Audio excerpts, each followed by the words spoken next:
13వ అధ్యాయము క్షేత్రజ్ఞ విభాగ యోగము 8వ శ్లోకము. ఇంద్రియార్థేషు వైరాగ్యమనహంకార ఏవ చ జన్మ మృత్యుజరా వ్యాధి దుఃఖదోషానుదర్శనం.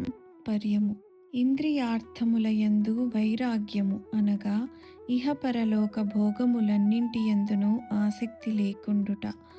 అహంకార రాహిత్యము జన్మ మృత్యు జరా రోగాదులయందు దుఃఖ దోషములను పదే పదే దర్శించుట. వివరణ. ఇంద్రియార్థేషు వైరాగ్యం. ఇంద్రియ భోగాల పట్ల ఆసక్తి ఉండకూడదు. అప్పుడే వైరాగ్యం అలవడుతుంది. నేను నాది అనే భావన నుండి బయటపడాలి. దీనివలన ప్రకృతి వికారాల నుండి ముక్తి పొందగలము. జన్మ మృత్యు జరా వ్యాధుల నుండి కలిగే దుఃఖాలలో చిక్కుకోము. అనహంకారము అనగా నిజమైన జ్ఞానికి అహంకారం ఉండదు. కొందరు కొంత జ్ఞానం రాగానే తమకు అన్నీ తెలుసుననే అహంకార ధోరణితో ఉంటారు. అది తగదు. భగవానులు జ్ఞాని యొక్క మిగిలిన లక్షణాలను కూడా తరువాతి శ్లోకాలలో విశదీకరించారు. 9వ శ్లోకము. ఆసక్తిరనభిష్వంగః పుత్రదారగృహాదిషు నిత్యంచ సమచిత్తత్వమిష్టానిష్టోపపత్తిషు. పర్యము. భార్య, పుత్రులు, ఇల్లు, సంపదలు నగువాని యందు మమతాసక్తులు లేకుండుట.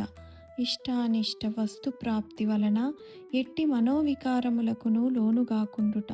ఎల్లప్పుడూ సమభావముతో నుండుట. వివరణ. దేహ భావన అంటే సంసారము, భార్య, పిల్లలు, వీటిపై గల వ్యామోహము, ఆసక్తి. తనకు ఈ జగత్తులో లభించిన ప్రతిదీ ఆ భగవంతునిదే అనే భావన కలిగి ఉండటం. సుఖ దుఃఖాలలో సమభావము. అవాంఛనీయ సాంగత్యానికి దూరంగా ఏకాంత నివాసము. ఇష్టానిష్టములు లేకుండుట. జన సమూహమునందు ఆసక్తి లేకుండుట. భగవానుపై స్థిరమైన అచంచలమైన భక్తి. ఇవన్నీ కూడా జ్ఞాని యొక్క లక్షణాలు.